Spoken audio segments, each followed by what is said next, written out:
उसके बाद गिरिराज गोवर्धन, जहाँ मैं इस समय बैठा हूँ, 2 दिन के लिए गिरिराज गोवर्धन आया हूँ। उसके बाद मैं 2 दिन बाद फिर 108 कुटिया जा रहा हूँ।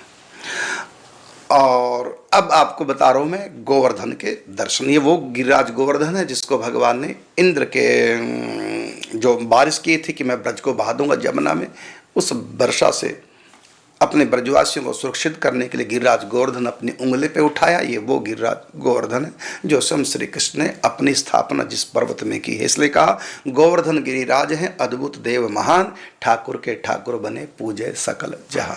तो गिरिराज गोवर्धन की 21 किलोमीटर अर्थात 7 कोस की परिक्रमा है। इस 7 कोस के लंबे चौड़े गिरिराज गोवर्धन पर्वत को भगवान ने उंगली पे उठाया और इंद्र के द्वारा भेजी गई विपत्ति से सब ब्रजवासियों को सुरक्षित किया। इसी गिरिराज गोवर्धन की परिक्रमा में सबसे पहले हमारे द्वादश गुरु में हमारे पूज्य पंडित जी, उनकी समाधि स्थल है, वहाँ दर्शन करके फिर आगे बढ़ते हैं। आगे अन्योर है, गोविंद कुंड है। वहाँ जब भगवान ने गौओं की रक्षा की गिरिराज गोवर्धन उठाकर, तो गौओं की जो मूल गाय है सुरभि गाय, तो उन सुरभि गाय ने भगवान श्री कृष्ण का नाम गोविंद रखा था उस स्थान पर कि प्रभु आपने हम गौओं का पालन किया, इसलिए आप गोपाल हैं और आपने आज गिरिराज को उठाकर हमारा रक्षण किया है, इसलिए आज से आपका नाम गोविंद हुआ।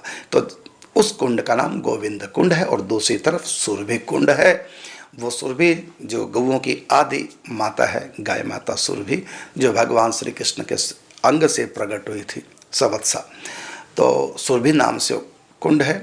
और वहीं पर बगल में ही ऊपर जब चढ़ेंगे गिरिराज जी के ऊपर, तो वहाँ पर भगवान शिव की पिंडी नेचुरल बनी है, भगवान शिव प्रकट हुए हैं। और वहाँ सिंदूर शिला है। जब भगवान ने गिरिराज गोवर्धन को तिल किया सिंदूर से, तो शिला ही सिंदूरी शिला हो गई। आज भी वहाँ हाथ रगड़ो तो उंगली लाल हो जाती है।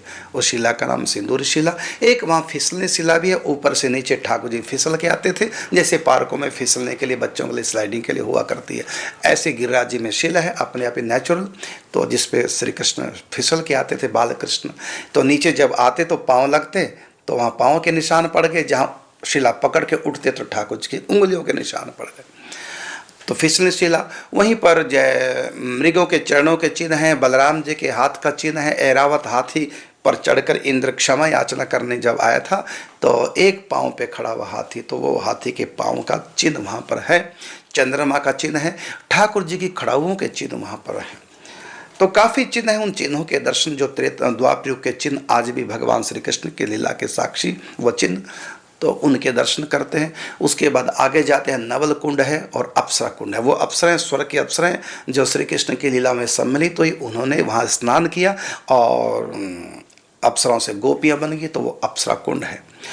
और उसके बाद पूछरी का लोठा अर्थात गिरिराज जी की पूंछ, अंतिम जो छोर है भाग है, पूछरी कहलाता है। वहीं पर भगवान के को हंसाने वाले, मनोरंजन करने वाले उनके प्रिय सखा मनसुखा, उनका मंदिर है जिसको पूछरी का लोठा भी कहा जाता है। उसके बाद परिक्रमा करते आते हैं, तो वहाँ रास्ते में ये जतिपुरा पड़ता है, जहाँ पर मुखरविंद के दर्शन होते हैं ठाकुर जी के शिला के रूप में। और वहीं पर हरजी कुंड है, वहीं पर रुद्र कुंड है। और उसके बाद दर्शन करते हम आगे बढ़ते हैं तो गोवर्धन शहर आ जाता है। वहाँ पर मानसी गंगा है, तो वो मानसी गंगा जो भगवान के मन से प्रकट हुई और उस गंगा से गिरिराज जी को स्नान कराया गया, तो भगवान के मन से प्रकट होने के कारण से गंगा जी का नाम पड़ गया यहाँ पर मानसी गंगा। मानसी गंगा के बाद आगे हमारी यात्रा जाती है, तो आगे उद्धव कुंड आता है। वो उद्धव कुंड जहाँ भगवान ने उद्धव जी, राधा रानी ने कृपा करके उद्धव को ब्रजवास दिया था लताओं के रूप में, उद्धव कुंड है। और भगवान श्री कृष्ण के परम धाम जाने के बाद पहली बार श्रीमद् भागवत की कथा, उस समय जब राजा परीक्षित ने भी सुखदेव जी के मुख से कथा नहीं सुनी, तो उससे पहले की घटना है। तो उद्धव जी ने भगवान श्री कृष्ण की रानियों पटरानियों को श्रीमद् भागवत की कथा अर्थात श्री कृष्ण कथा सुनाई और उनके मोह का निवारण किया। ये उद्धव कुंड आज भी प्रसिद्ध है। उसके बाद जब हम आगे जाते हैं तो आगे राधा कुंड है और आगे कृष्ण कुंड है। और इन राधा कुंड की बड़ी महिमा है, बल्कि महापुरुष तो कहते हैं ब्रज में हम वास करें, और यदि ब्रज में भी आपको कोई स्थान पूछना है हम कहाँ रहे, तो हम रहे राधा कुंड। साक्षात राधा रानी का स्वरूप है, राधा रानी जल रूप में वहाँ पर निवास करती है। और स्वयं राधा रानी ने इस कुंड को अपने कंगन से खोदा है। और बगल में श्याम कुंड है जो ठाकुर जी ने इस कुंड को अपनी बंसी से खोदा है। उसके बाद हम राधा कुंड के बगल में राधा रानी की नानी का मायका है, मुखरा देवी नाम है राधा रानी की नानी का। आज भी उस गांव का नाम मुखरा गांव अर्थात मुखरा ही गांव है, और मुखरा कुंड है, राधा रानी की नानी के नाम से कुंड है। और उसके बाद आगे बढ़ते हैं तो आगे एक सखियों के नाम से कुंड है गिरिराज जी के अंदर, उसका नाम भी सखी कुंड है। और उसके बाद जब आगे जाते हैं, आगे कुसुम सरोवर है। कुसुम सरोवर वो सरोवर है जिस सरोवर से भगवान ने कमल के पुष्प लेकर के राधा रानी के जोड़े में और फूलों से श्रृंगार किए हैं। तो कुसुम सरोवर है। पास में उद्धव बैठक है, जहाँ पर वो मंच लगा था, जहाँ गोपियों को, रानियों को कथा सुनाई। तो गिरिराज जी के इस तरफ उद्धव कुंड, इस तरफ बीच में पड़ेगा, बिल्कुल बगल में ही है वो है उद्धव बैठक। और उसके दूसरी तरफ परिक्रमा की नारद कुंड है, जहाँ देवी ऋषि नारद जी ने सखी भाव की प्राप्ति के लिए तपश्चर्या की थी। वो पवित्र स्थल नारद कुंड के नाम से, वहाँ नारद जी का मंदिर है, बड़ा सुंदर स्थान है और नारद वन के नाम से प्रसिद्ध है। उसके बाद जब थोड़ा हम और आगे आएंगे तो आगे है किलोल कुंड है, जहाँ पर ठाकुर जी गौवें चराते हुए ग्वाल बालों के साथ में जल विहार करते थे, सरोवर में किलोल करते थे। वो आज भी कुंड है जिसका नाम है किलोल कुंड। उसके बाद संकट मोचन कुंड है, ऋण मोचन कुंड, और उसके बगल में ही मानसी गंगा फिर दोबारा आ जाती है। ये उद्धव कुंड, और ये दोबारा आते हैं क्यों? क्योंकि इस तरफ भी कुंड है और इस तरफ भी पड़ता है। एक ही कुंड है, लेकिन क्योंकि परिक्रमा बिल्कुल पास से गुजरती है वापसी में, पतला सा वहाँ गिरिराज जी। तो ये हो गया।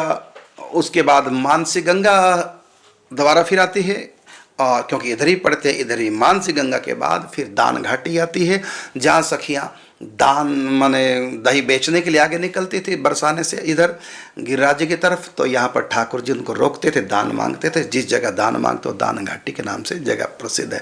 और सखियों से सखियाँ कहते कि दान तो आप लोगे, लेकिन आपके पास कोई पात्र तो है नहीं, जाओ पत्ता तो तोड़ लाओ, पत्ते में डालेंगे। तो ठाकुर जी श्याम ढाक जाते और वहाँ पहुँचते, क्योंकि ऋषि मुनि थे सब, वृक्ष और डोना बन जाते थे अपने भी पत्ते। तो ठाकुर जी उन दोनों में माखन लेते थे गोपियों से। आज भी वो जगह है श्याम ढाक, और आज भी वहाँ पर जाइए आप, आपको ऐसे वृक्ष में पत्ते भी मिलेंगे जो डोनों के आकार के होते हैं।